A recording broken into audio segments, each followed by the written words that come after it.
하나님의 은혜와 사랑과 평강이 오늘 하루도 충만하기를 주의 이름으로 축복합니다. 이스라엘은 여리고 성을 차지하면서 범죄를 저지르게 됩니다. 그리고 그 범죄로 인해 하나님과의 관계는 중단되고 이어진 아이성과의 전쟁에서는 패배를 당하게 됩니다.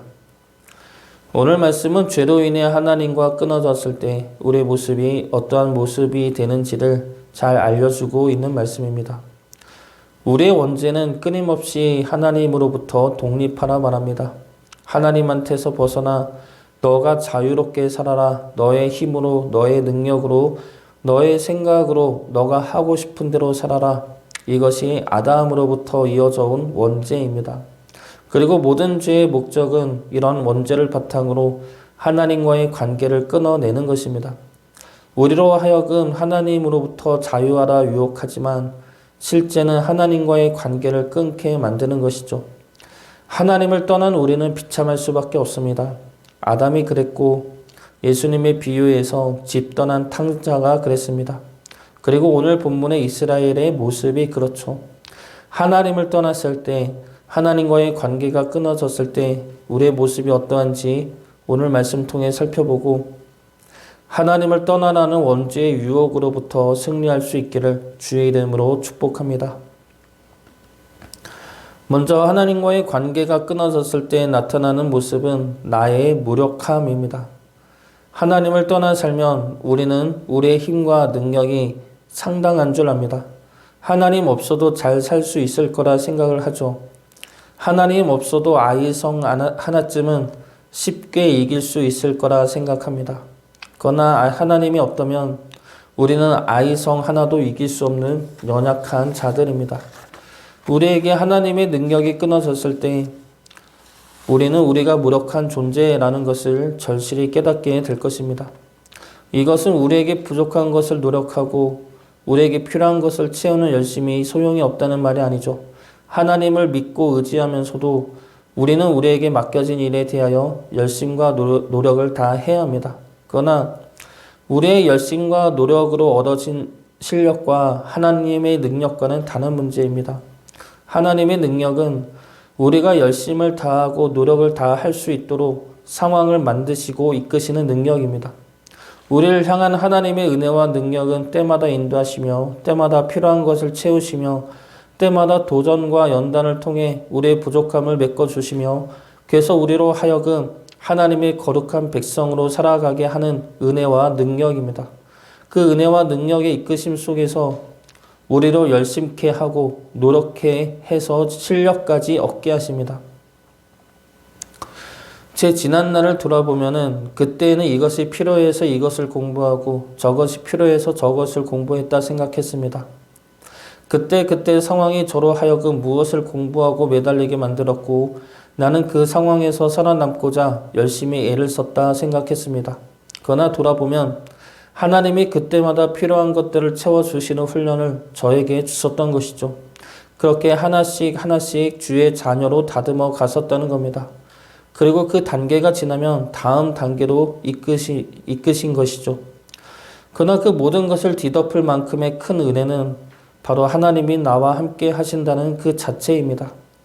하나님이 나와 함께 하신다. 그러면 내가 부족하고 내가 연약하고 내가 실패하고 내가 넘어져도 그렇다 하더라도 평안할 수가 있습니다.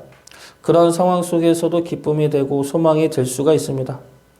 하나님만 나와 함께하고 계시다면 그 모든 것들이 무슨 염려와 근심이 되겠습니까? 하나님만 함께 하신다면 우리는 사망의 음침한 골짜기에서도 두렵지 않을 수가 있습니다. 우린 연약하고 부족하죠. 그래서 하나님이 우리와 함께 하시고 우리를 붙들어 주십니다. 그 은혜와 능력이 우리 안에서 끊어지지 않도록 우리 또한 하나님을 붙들고 의지해야 할 것입니다. 하나님과 우리 사이를 막는 죄를 멀리함으로써 하나님의 은혜와 능력 안에서 평강과 승리를 누리며 살아가기를 주의 이름으로 축복합니다. 두 번째로 하나님과의 관계가 끊어졌을 때 나오는 우리의 모습은 두려움입니다. 5절 말씀 보겠습니다. 아이 사람이 그들을 36명쯤 쳐 죽이고 성문 앞에서부터 스바림까지 쫓아가 내려가는 비탈에서 쳤으므로 백성의 마음이 녹아 물같이 된지라. 여기서 녹다라는 단어는 여호수아 2장에서 라합이 한 말과 같은 단어입니다. 여호수아 2장 11절 말씀입니다.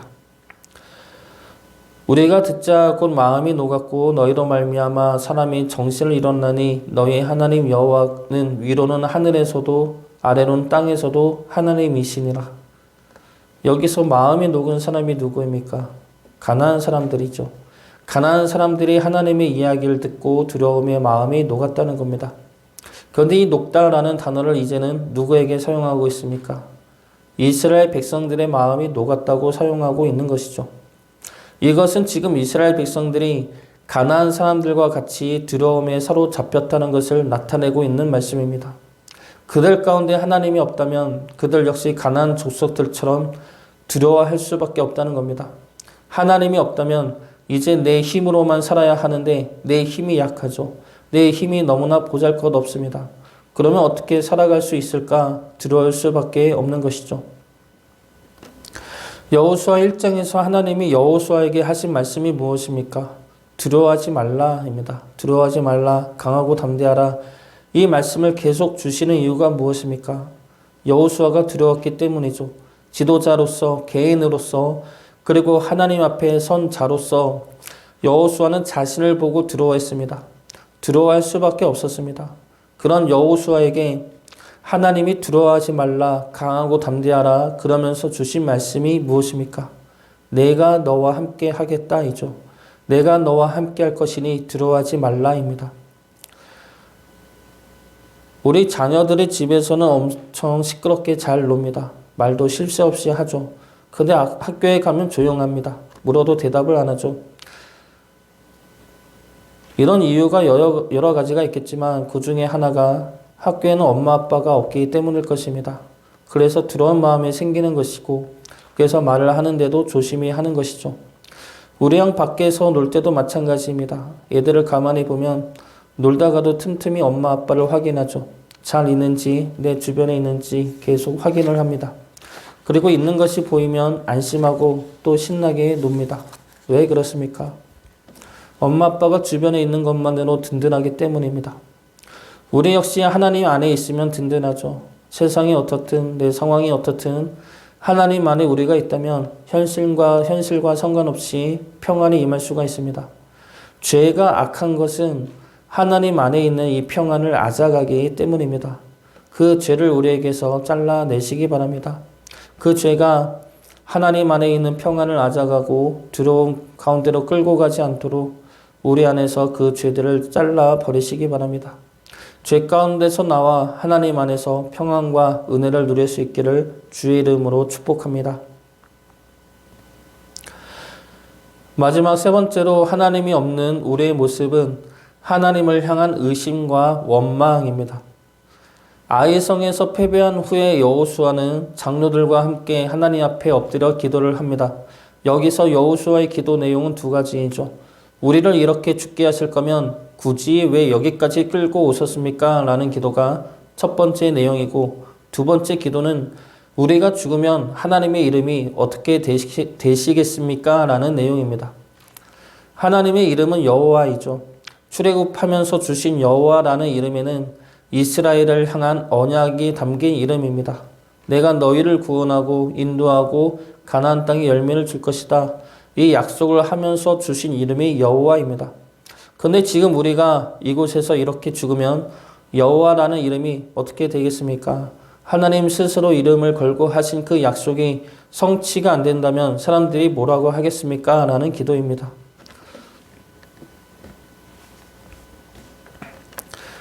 여호수아의 기도는 하나님이 우리와 함께하지 않음에 대한 기도이죠. 그런데 하나님이 왜 우리와 함께하지 않는지에 대해서는 모르는 기도입니다. 그래서 하나님이 우리와 함께 해달라는 기도를 드리는 것이죠. 우리에게도 하나님이 안 계신 것 같은 고난과 환난과 어려움이 찾아올 수가 있습니다. 그런 상황에서 우리의 기도는 하나님이 함께 해달라는 기도일 것입니다. 하나님 왜 함께 하지 않는지에 대하여 원망하면서 함께 해달라고 기도하는 것이죠. 저 같은 경우에는 크게 세 가지로 기도를 했던 것 같습니다. 먼저 회개의 기도를 합니다. 내가 잘못했으니 용서하고 도와달라는 기도. 그런데 이 회개 기도는 무작정 내가 잘못했다고만 하지 구체적으로 내가 무엇을 잘못했는지는 모르는 기도였습니다. 두 번째는 회개 기도하면서 내가 뭘 잘못했지를 모르니까 원망이 나오는 겁니다. 내가 뭘 그렇게 잘못해서 하나님 안 도와주시느냐 이것이죠. 그리고 세 번째 기도는 체념의 기도입니다. 나 같은 놈이 원래 이렇습니다. 내가 뭘 할 수가 있겠습니까? 저는 여기까지이니 그만 괴롭히고 데려가 주십시오. 현실이 너무 힘든데 하나님이 안 도와주시는 것 같으면 이 회개와 원망과 체념의 기도가 나옵니다. 근데 순차적으로 나오는 것이 아니라 혼합되어 순서 없이 나오죠. 그러나 하나님은 우리를 버리지 않으십니다. 하나님은 절대 우리를 버리거나 떠나지 않으시죠. 오늘 말씀에서도 하나님은 이스라엘을 버린 것 같지만 버리지 않으셨습니다. 그래서 여호수아에게 아간의 범죄를 알려주신 것입니다. 하나님과 너희들과의 관계를 가로막는 죄에 대해서 알려주신 것이죠. 그 죄를 제거하고 그 죄를 잘라내므로 다시 하나님 안에 들어오게 하신 것입니다. 우리 삶 속에서 하나님이 안 계신 것 같은 그런 상황 속에서 우리가 할 것은 하나님께 매달리는 것뿐입니다. 하나님이 왜 이런 고난을 허락하셨는지 우리는 모르죠. 모르기 때문에 기도하는 겁니다. 하나님이 우리를 버린 것 같은 모든 순간에도 하나님의 뜻은 우리를 위함이며 우리를 하나님의 거룩한 백성으로 살아감에 있습니다. 그 뜻을 모르기 때문에 그 방법을 모르기 때문에 그 과정을 모르기 때문에 우리는 기도해야 하는 것이죠. 기도를 통해 하나님을 향한 의심과 원망을 버리고 다시 거룩한 주의 백성으로 하나님과 함께 할 수 있기를 주의 이름으로 축복합니다.